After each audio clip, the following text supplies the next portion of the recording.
This Week in Startups is brought to you by LinkedIn. To redeem a free $100 LinkedIn ad credit and launch your first campaign, go to linkedin.com/thisweekinstartups. InVision. Get InVision for startups with unlimited users on the full suite of InVision tools, plus enterprise-level security and support at invision.com/twist. That's INVISION.com/twist. And Peloton. Bring an immersive, empowering, heart-pounding cardio experience to your own home. Go to onepeloton.com and use promo code TWIST to get $100 off of accessories when you purchase the Peloton bike. That's ONEPELOTON.com and use promo code TWIST. Hey everybody, welcome to This Week in Startups. We got a very special edition for you. My big brother, Jerry Colonna, is with us. I met Jerry Colonna when I was 23 years old, running around Manhattan, chasing my dream of having riches, fame, and fortune, and being somebody in the world. He was 7 years ahead of me on the similar track. Him from East 26th Street in Flatbush, me from 76th Street in Bay Ridge, Brooklyn. Both of us suffering through childhoods where our parents fought over one thing, almost exclusively, money, whereas he called money in his household lemon drops. He's since gone on to become the most respected coach in all of Silicon Valley in technology with his very well-regarded Reboot conference and the Reboot podcast. My publisher over at HarperCollins figured out that she got Jason Calacanis and she got Jeffrey Pfeiffer and a bunch of other really notable people, and she begged him to write a book, and he declined. But after some haranguing, he realized that the book needed to be written. I finished the book this morning, and it is a gut punch, and it's a high five, and it will make you, if you're a founder or any individual, really question some of the most fundamental things in your life. Why are you here? What does your childhood contribute to your current state of affairs in your life? How are you limiting yourself? And if you're looking for quick and easy tactical answers, Reboot is not the book for you. But if you're looking to look deep and take a pause and be still and open your heart, Reboot is the most important book you'll read as a founder in your lifetime. Welcome to the program, Jerry Colonna. Thank you. Wow, I'm just sitting here kind of blown away by that introduction. Thank you, my friend. Thank you, my brother. Yes. See, and you're going to make me cry. Are we going to cry in the first minute of the show? It's fascinating because you and I have been friends, like I said, since early 90s. You let me in on a lot of your story. And I know you've struggled greatly. Yeah. But the book let me into a level that even I, as one of your decade-long friends, didn't know. Your mom suffered from mental illness. Oh, yeah. You tried to kill yourself at the age of 18. Right. This all happens in the first chapter of the book. Yeah. I just get it out of the way. It just happens very early. Yeah. You then went on to receive a scholarship when you were being kicked out of school because you couldn't pay your tuition. Which was $750 a semester. Right. Things have changed. Yeah. That scholarship was given to you by the founders of CMP Yeah, Media, CMP Media. which had a magazine called InfoWeek. Yeah. InfoWeek was the most respected technology publication amongst them in the 90s. At the age of 23, 24, you got an internship there and then wound up becoming the editor-in-chief by the age of 25. I started Silicon Valley Reporter magazine when I was 24, 25 when I met you. The parallels in our life are scary. Both sons of Brooklyn, both chasing a dream maniacally to the point of collapse, to the point of breaking down. And both of us separating our lives by one of the most horrific events for any New Yorker to have witnessed, 9/11.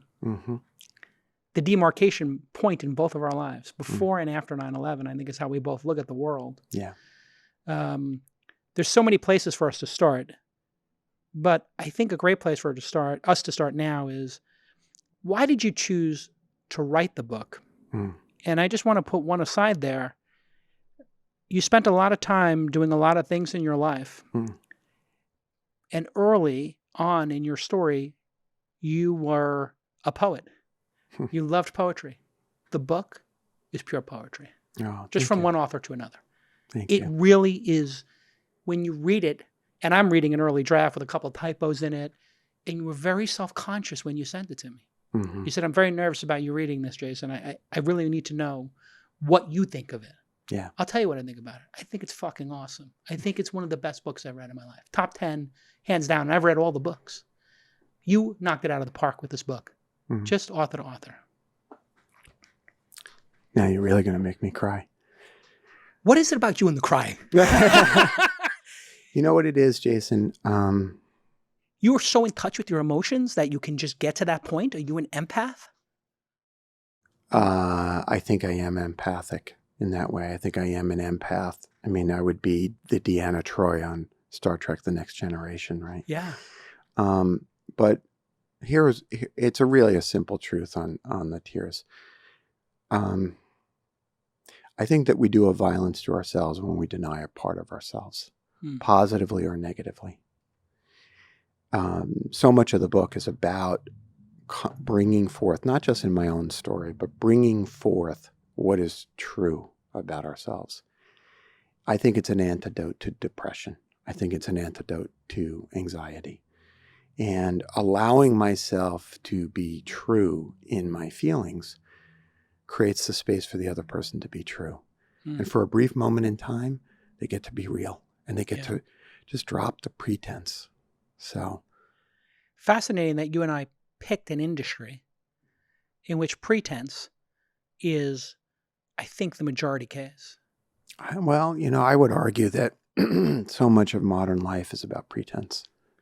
Yeah. And so, sure, we could pick on the industry here or not, but if we may, can we go back to your question, which was the why question? Yeah. Why the book? Why now? Well, okay, I'll go to the why now question. I think I'm entering that period of my life that we were joking upstairs on the couch before the show started about me being the elder. I feel like I'm easing my way into the next phase of my life, and that there was enough distance, and the book is not a memoir, but there was enough distance between the stories of my past to be able to create a point of view and to understand that I could step into a vulnerable, tender, authentic spot, which is what I was saying to you when I was emailing you, and be of service to others. Yeah. And one of the other antidotes that I have found to the vagaries and the heart-rending parts of life is that when you are truly in service to others, you feel better. Yeah. And I don't mean in service to the, how can I be in service to you so that I can actually assuage the holes in my heart? But how can I truly live in a way where I see everything as service? And so the book is an expression of that. Yeah. There's an unbelievable amount of unnecessary challenges and suffering. Just pick on the startup community. Yeah. We don't have to live this way. And we certainly don't have to lead this way. Let's talk about that. How are we leading and living today as founders, investors, and as an industry that's wrong, or that could be optimized, could be better, could be less painful, could reduce suffering? Well, one of the first deceptions and myths out there is that everybody's crushing it. And that's just bullshit. Yeah. I can't tell you the number of people, even billionaires, who sit across the table from me or my fellow coaches, and they have the pinnacle of success. They have everything that we say that they ought to have. They have 12 unicorns to rib you. 5 more than me. 5 more than you. Almost double. And their heart still hurts. Yeah. And I think in the last few years, we as an industry have done a much better job of allowing space for the discussions around that, but there's still a lot more. Yeah. there is something about choosing the path of entrepreneurship, Mhm. choosing to sit on the throne, Mm. choosing to lead, Mm. that attracts a certain type of person. You talk about this Mm. in the book. What is it that drives people to take the entrepreneurial reins and want to be the king or queen of the kingdom? Well, I think that there are a few different structures. One is just a general dissatisfaction with life as it is. Mm. And so that, on a positive expression of that, is folks who are wired to be entrepreneurs tend to see opportunity everywhere, where the average non-entrepreneurially bent person might look at situations and just not quite accept it as it is, but not necessarily see the opportunity to use a term that we often use, to disrupt things. Mm. That's the positive expression of it. The negative side of that very same superpower is a dissatisfaction with the world as it is. Mm. And not well understood, it can lead someone to constantly want to disrupt, including their own success. Oh, that's heavy. Unpack that for a minute. Right. So here I've done everything that I could. Everything's great. Mm. And the subconscious says, okay, great. Now let me fuck it up. Wow. Yeah. Right. And that can be self-sabotage. That can be, being uncomfortable when things are functional and boring. Mm. Right. So if things are working well, mm-hmm. maybe not spiking up and to the right, as we talk about in the book, Reboot. Right. When is the book available? Oh, we're going to publish it. June 18th. June 18th. I want you to pre-order, by the way, everybody. Right. I want to get those pre-orders up so we can move the 10,000, 11,000 the first week. We got to chart this bad boy. That's it. This is amazing. Like, we're still chasing the lemon drops. Amen. Absolutely. There is a positive to wanting to strive. But there is this downside that sometimes things are going so well, the people who want to see that disruption actually are uncomfortable with having gotten there. Oh, yeah, absolutely. And so you talk about the striving, you talk about being, going for it. And it's a quality that we as investors will if we don't consciously articulate it, we seek it out. We look for that. We have these positive words for it. We say their drive. Are they driven? And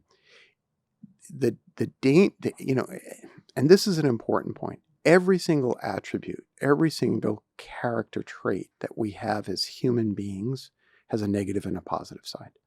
And this is really important to understand. The existence of the desire to be, the existence of ambition, for example, or the existence of the desire to strive is not by itself a bad thing. No, of course not. Yeah. It's neither a good thing nor a bad thing. It just simply is. What makes it good or bad is, what does it do to the teams that we lead? What does it do to our own sense of self? And a perfect example of this is, I tell the story in the book that I have a client whose family had survived pogroms, racial-based pogroms. They had escaped Nazi when the Nazis had invaded Poland. So that's the backdrop.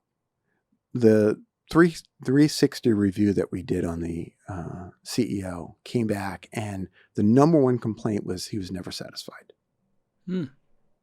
And when we started to unpack it, what we realized was that to be satisfied was to be complacent, and to be complacent was to be murdered. Because of the history. Because of the history. Yeah.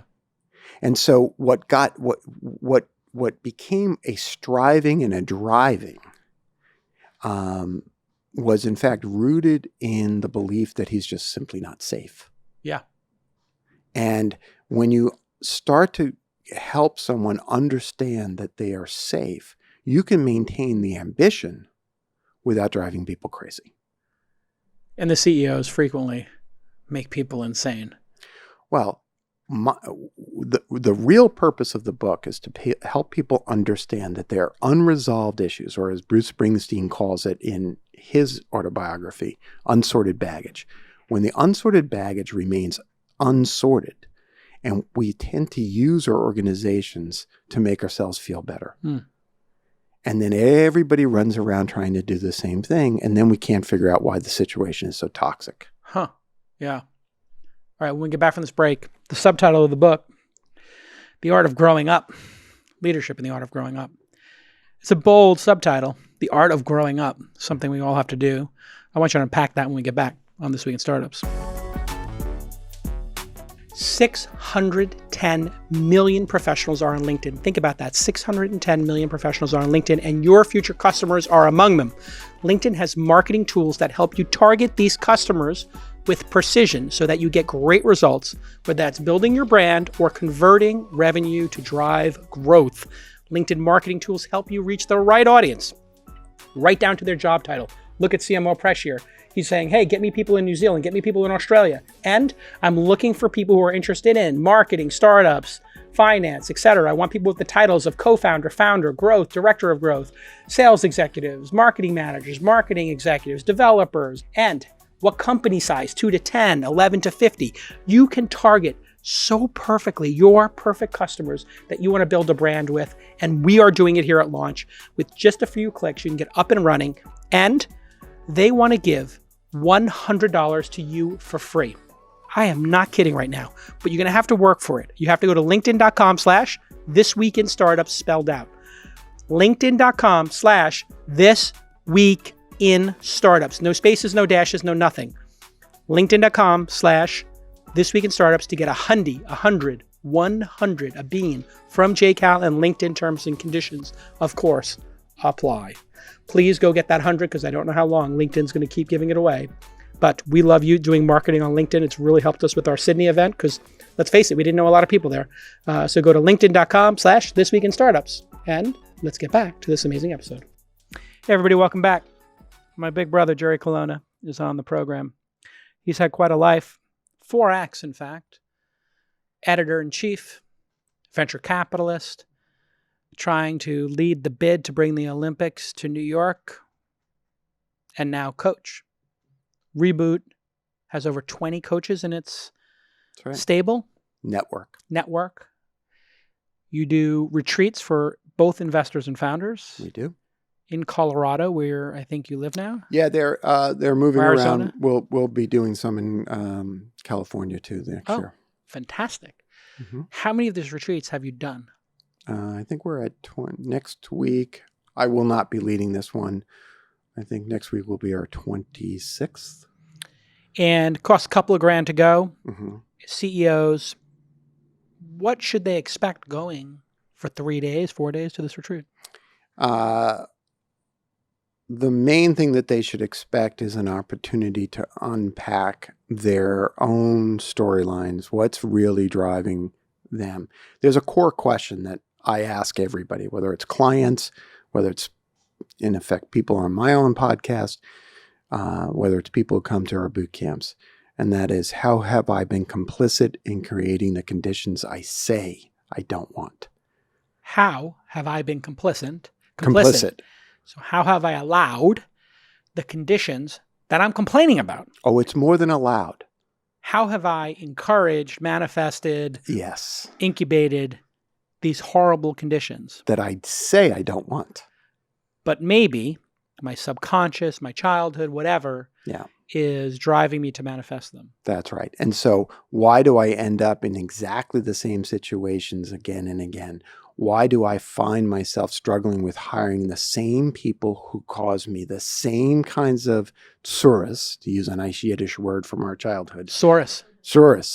I don't know that one. Tsuris. Tsuris, I think. Tsuris. Yeah. It's like Yiddish. a pain. It's good. It's agita. Agita, I know. All right. Okay.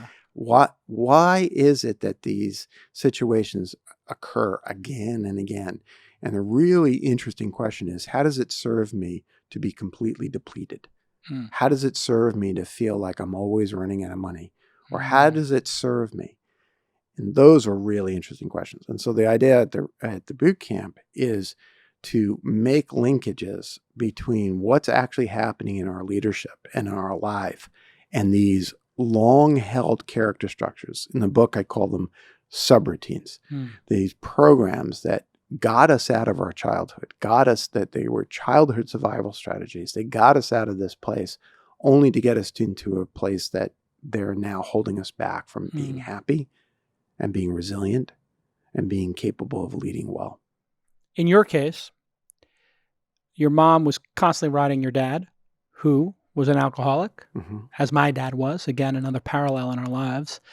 And your mom suffered from depression, maybe schizophrenia, it sounded like. Yeah, no. So mom was officially diagnosed with schizoid affective disorder, bipolar. Got it. So it was She a thought complex she knew Art Garfunkel as an example. Yeah. And she maybe had a little bit of OCD, running around the house, moving stuff around. Yeah, it wasn't so much OCD. It was just almost a somatic or bodily expression of the inner turmoil that was going on all the time. But you're remembering there's a very vivid memory I have of her revved up and walking around the house and just sort of slamming objects down. The ashtray with the Winstons. Yeah. And then Dad trying to not upset your mother. Yeah. And telling you, Jerry, don't upset your mother. Yeah. And you went into life with the burden, the subroutine, the ghost in your shell that you had to at some point realize was that you were constantly trying to not knock over the apple cart and to appease the other people. Yeah. When did you first become aware of this subroutine? Oh, I grew up with it. I knew that it was running all the time.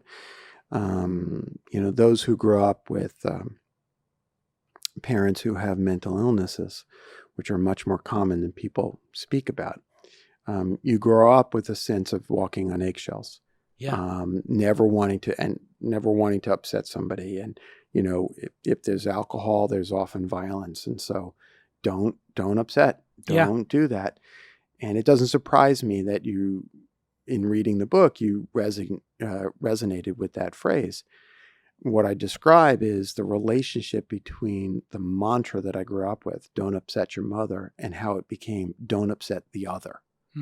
And that led to all sorts of denials for myself. Don't let people know that I'm angry. Don't let people know that I'm not happy. Don't upset anyone. And yet, what do you do with those feelings? And then what I do is I draw that out and talk about how patterns like that end up undermining, say, a co-founder relationship. Because if you grow up with that admonition and that teaching that you should swallow what really needs to be said, then you tend not to tell your colleagues what's actually going on. And you became partners with Fred Wilson, very famous venture capitalist. You did Flatiron Partners together. That's when we met. Or I met you right before that when you had Acme Ventures, the placeholder. You remember Acme?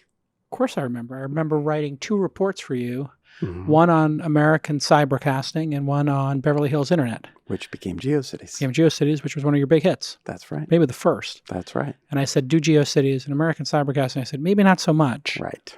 But Masayoshi-san, who is your benefactor. Right. At the One time, of them. One right. of the 2. JP Morgan the other. Right. If I'm correct. Yep. He wound up doing it? Personally? I think he wound up doing it. Yeah. But you had shared with him, I remember, my coverage. That's right. And it was a seminal moment. I remember you said you could either be the editor of your magazine or you could come work for us. Right. And I've always been tortured by that. I think I may have made a mistake, and then I know I didn't.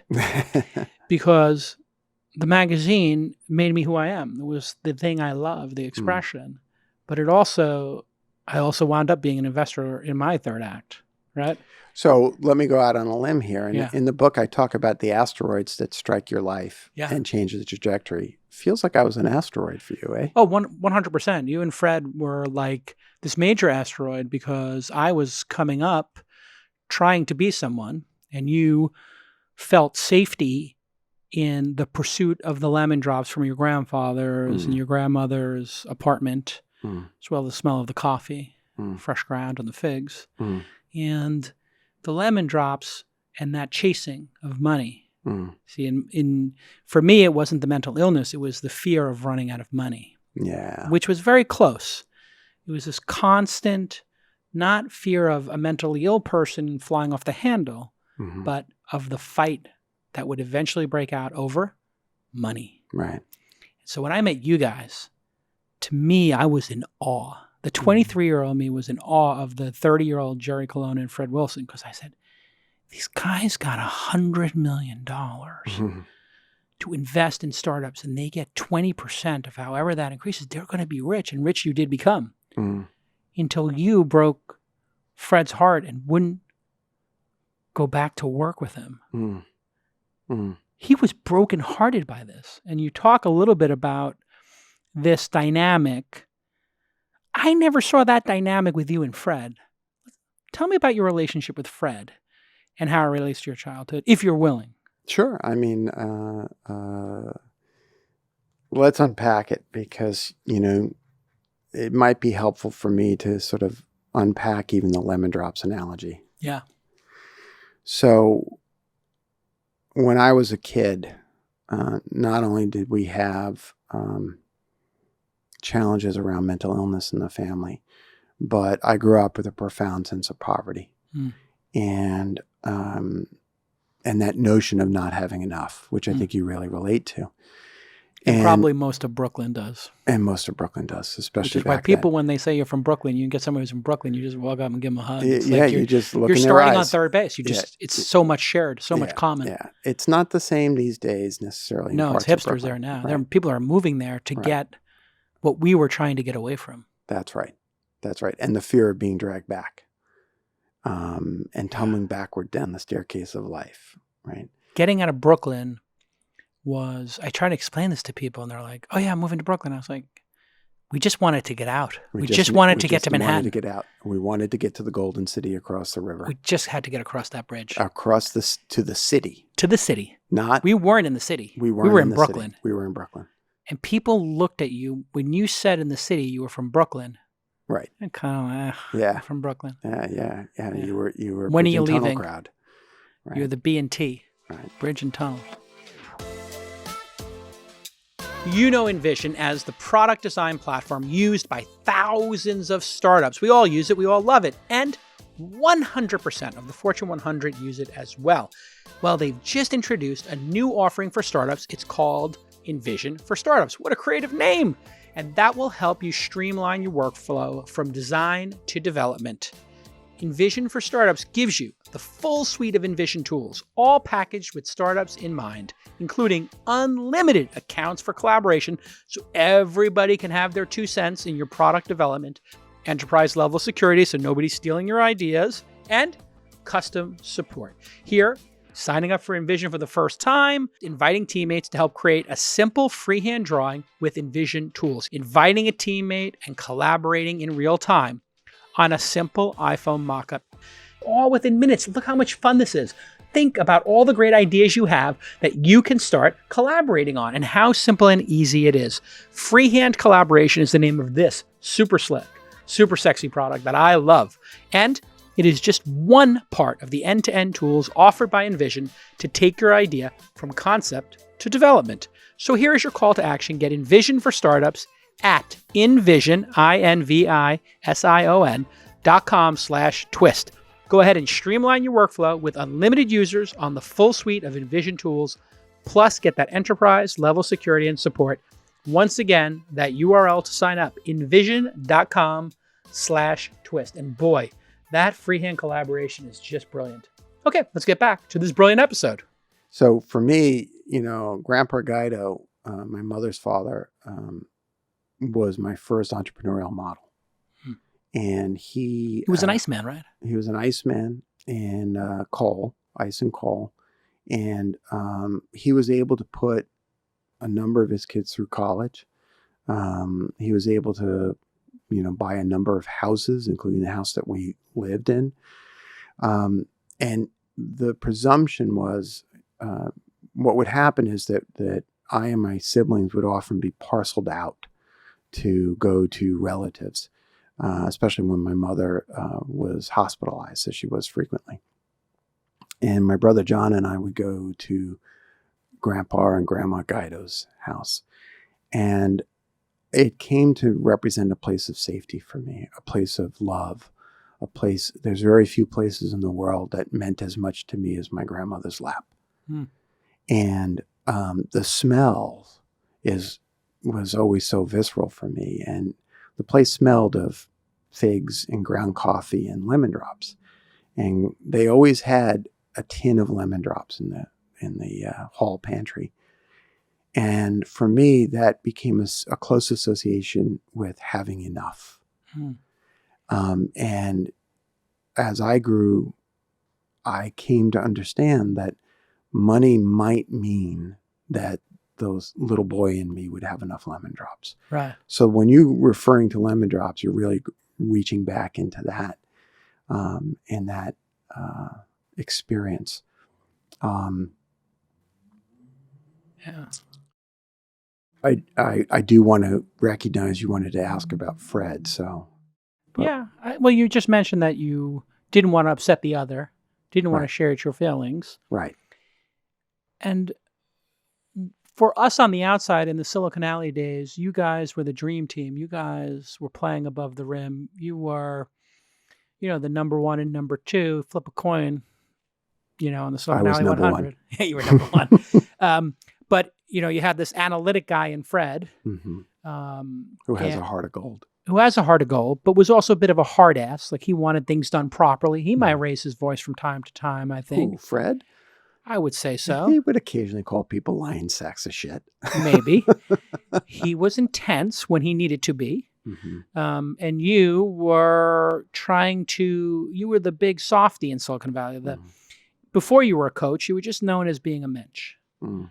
The sort of softer side to Fred. Mm-hmm. That seemed like a high functioning relationship. It was. Yeah. It's one of the best relationships I've ever had.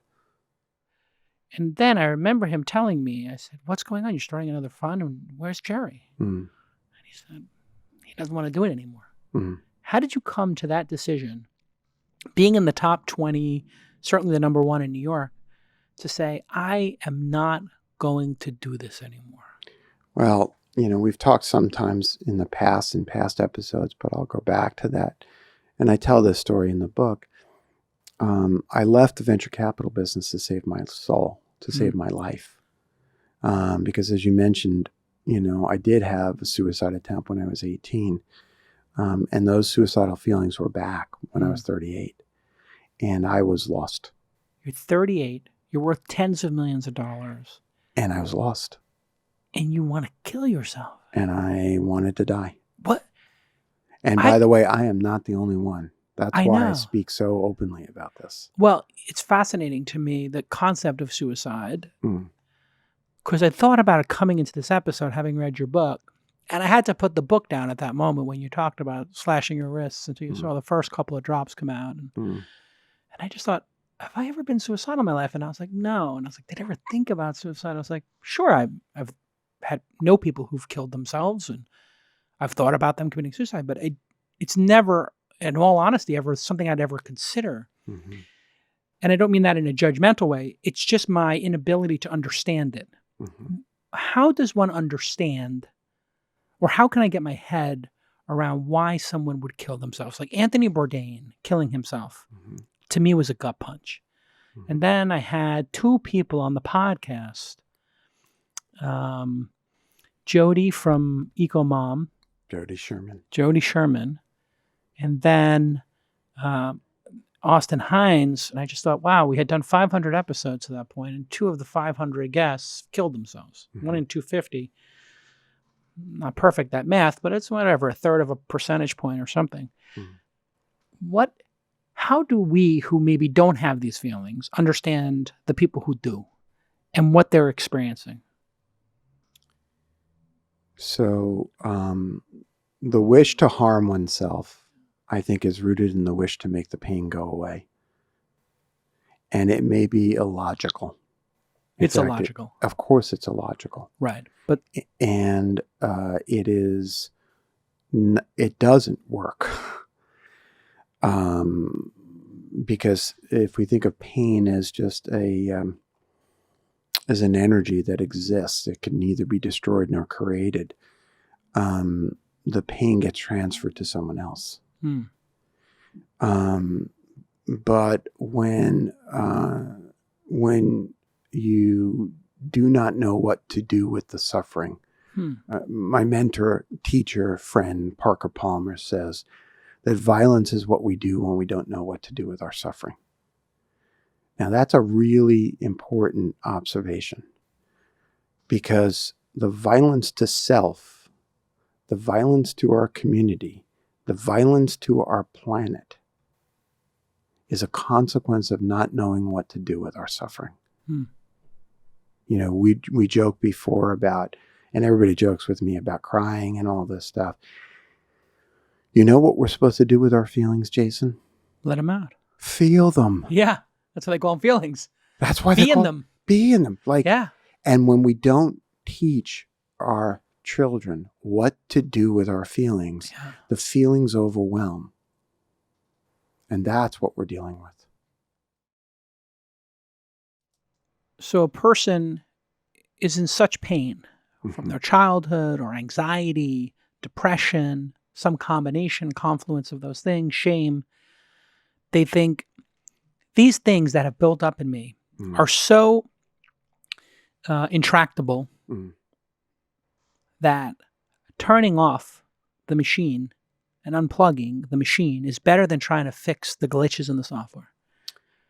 Or I'm just gonna throw the machine out the window. Yeah. Or the belief is that no fixes will happen. It's the loss of hope. Which is completely illogical, completely flies against all history of humanity.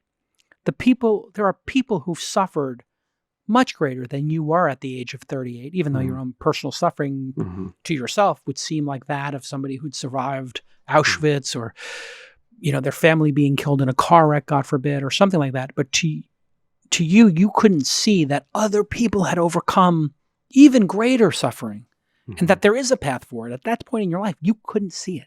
Well, if you want to talk about extreme depression, one of the comorbid demons, coexisting demons that occur is that when you are presented with the evidence that others have overcome and you still don't feel better, then the story that you tell yourself becomes, well, I must be uniquely broken. Wow. I must be really, really fucked up. Oh my God. So even the revelation That's right. that other people have gone through worse That's right. can be a contributing factor to driving you there. That's right. That's why those who support and love those who are suffering from depression, it doesn't work to say, come outside, let's see how wonderful the sunshine is. Because it hurts to stand in the sunshine and not be able to feel the sunshine.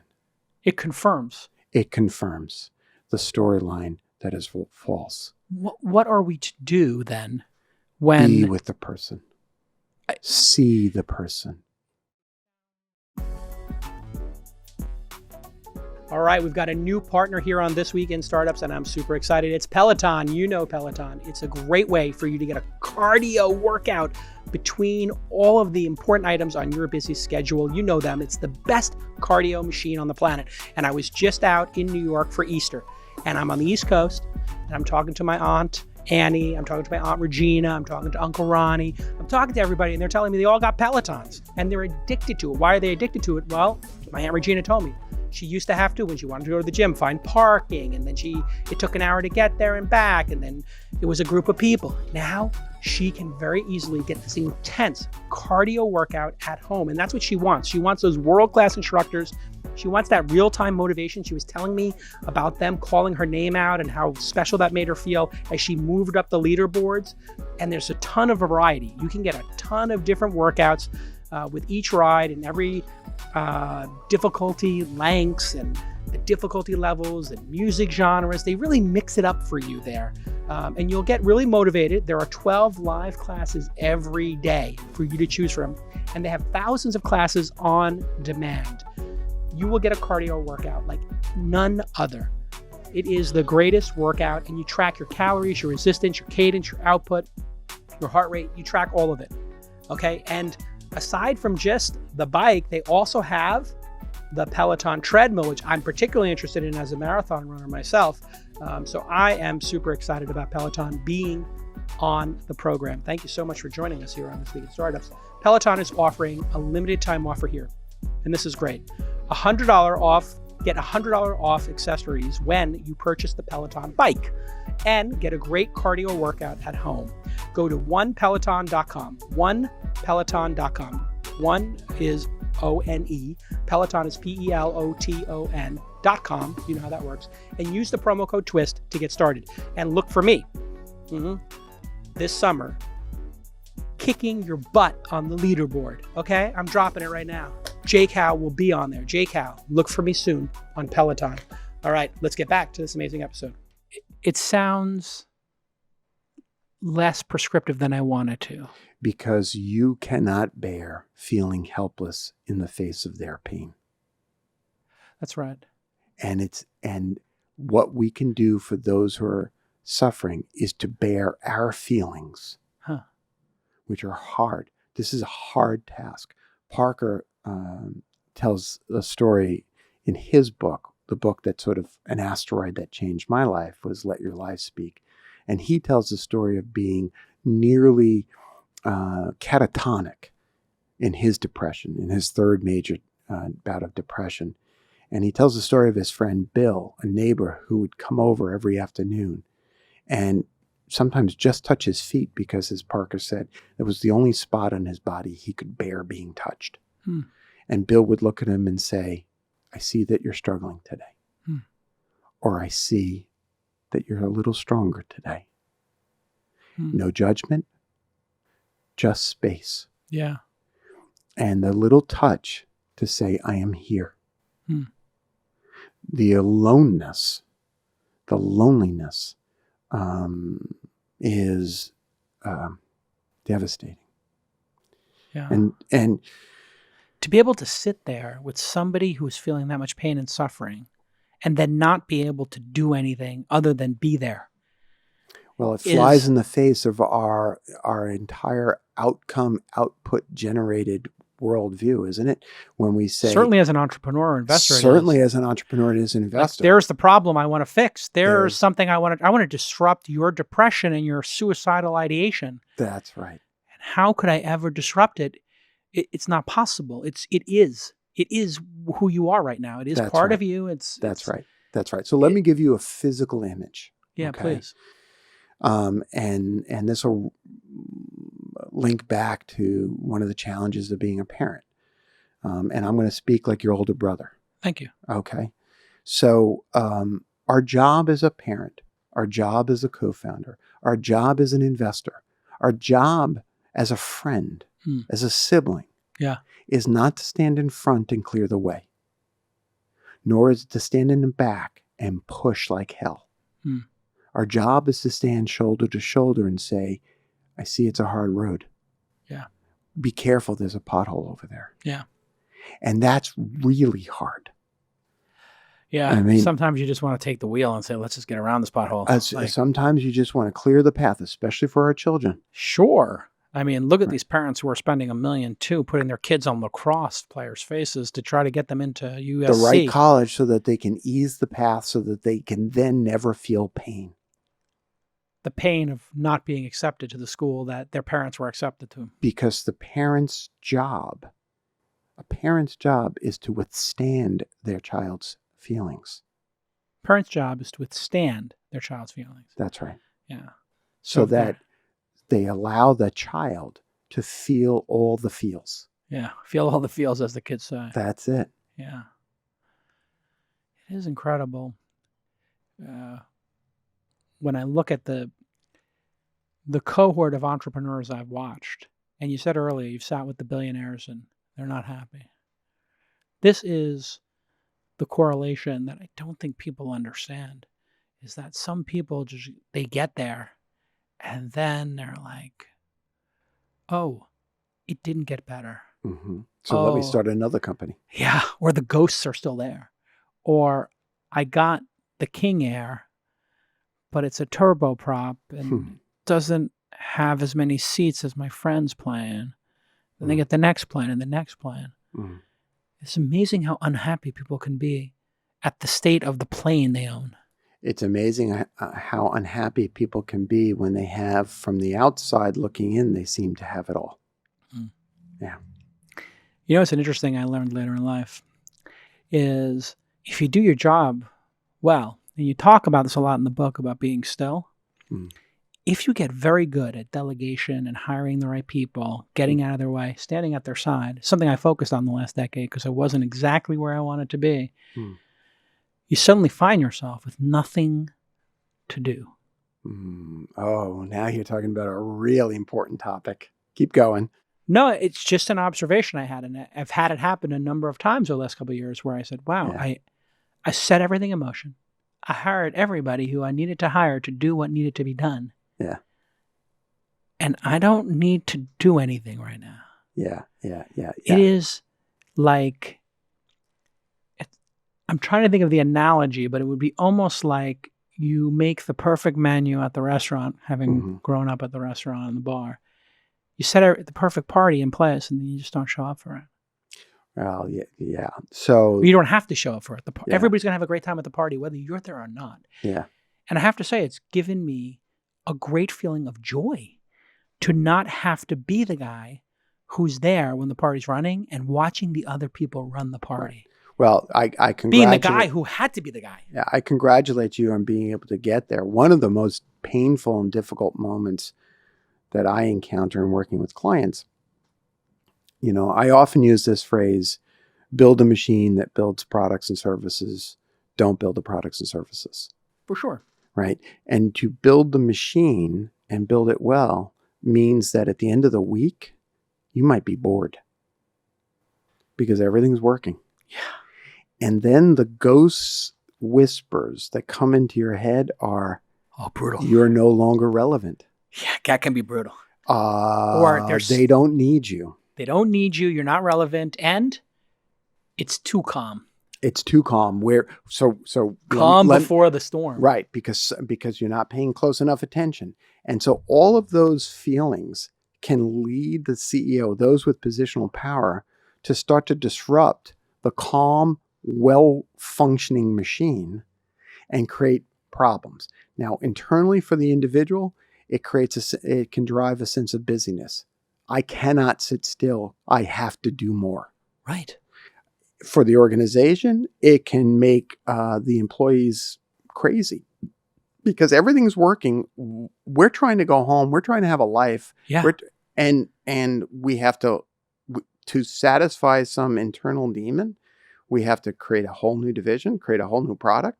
We have to disrupt everything. Because the founder's bored. Because the founder cannot bear their own feelings. They cannot withstand their own feelings of what in Buddhism we'd say is cold boredom versus hot boredom. Cold boredom comes from? Well, cold boredom is everything is fine. That's equanimity. Yeah. It's like, I love that feeling. I literally have had this feeling. But probably so often, 10 years ago, you didn't love that feeling. In the last 10 years ago, yeah, I would get to that point and I would come up with another idea. Only to fuck everything up again. Well, the problem was I kept adding ideas to the past ideas and none of the other ideas were able to fully manifest themselves, right? Right. And it is such an amazing feeling to be at peace with, yeah, everything's going great. Everything's going great. The trains are running on time. It's a well-oiled machine and everybody's happy. Right. Right. Well, we'll do the 360 to check on that, but yeah. Well, you know, the other thing I learned, I don't know if it was you or somebody else, but you mentioned it in your book. I didn't realize it was a Buddhist thing, but it came up in the author who did A Whole New Mind from the New York Times, Michael Pollan wrote a book, A Whole New Mind, about psychedelics. It's a very good book. Have you read it yet? Not yet. Highly recommend it. He says one of the things that happens when people take psychedelics, which is similar to meditation, I think, or therapy or coaching, you know, kind of get you there a little bit quicker maybe, but you don't earn it. So it's a little bit of caution there maybe. He said when people have a bad trip, they're instructed by the people who have a lot of experience here in San Francisco who've been doing trips for 50 years, the Sherpas who will take you on the trips. I've never done this, but he says when you have the bad trip and something's in there to scare you, you walk up to it and say, "What are you here to teach me?" And you, in your book, mention a Buddhist philosophy that when you're confronted with things, what are you here to teach me? Yeah. Well, you're referring to the story of Milarepa. First, I have zero experience with psychedelics. I think they scare the shit out of me. Other than today, before we just dropped all those mushrooms before we started the podcast. So stick around for 10 more minutes. This tea is going to be really great, Jerry. What's in the tea? What's not in the tea? Right. What you're referring to is this notion of really, it's a very, very important Buddhist notion, which is everything is workable. Everything that happens to us is an opportunity to pause and sit still and look at the deeper question and say, what is this doing for me? How did I help create this? Yeah. So that I can then make choices about how my life is going to unfold. What's the pattern? I mean, I got an emergency phone call from a client, I don't know, middle of the night on Thursday night. The third senior staff person in a week had quit. And the first question they did not ask is, what am I doing? The first question they asked is, why is this happening to me? Victim. Right. Yeah. And from being in that person's body, you could imagine that that's what was happening, is that this all seemed to be happening to me, as opposed to that deeper question. One of the reasons that boredom can be so uncomfortable is that we start to find the true questions inescapable in that moment. Right. If I actually sit still and pay attention, I'm going to be confronted with questions I don't really want to answer. Yeah. The shark slows down. It's like, oh boy, what have I been doing? A couple of years back, I was on this CNN documentary that Laurie Siegel did, and my daughter Emma posted about it on Facebook, and she had this great comment, which was, imagine spending your life growing up with a man who asks you questions you don't want to answer. Yeah. But that's our mind, right? We don't want to answer those questions. We don't want to look in those places. No, that's why we run. And that's why we chase lemon jobs. And that's why we presume that the answer is to change our employees, to change our organizations, to change the internal factors. Pivot. Yeah. Pivot. Yeah. Not ask the question, why did I launch this business in the first place? What is it that I was actually seeking to do? Yeah. So. It is interesting.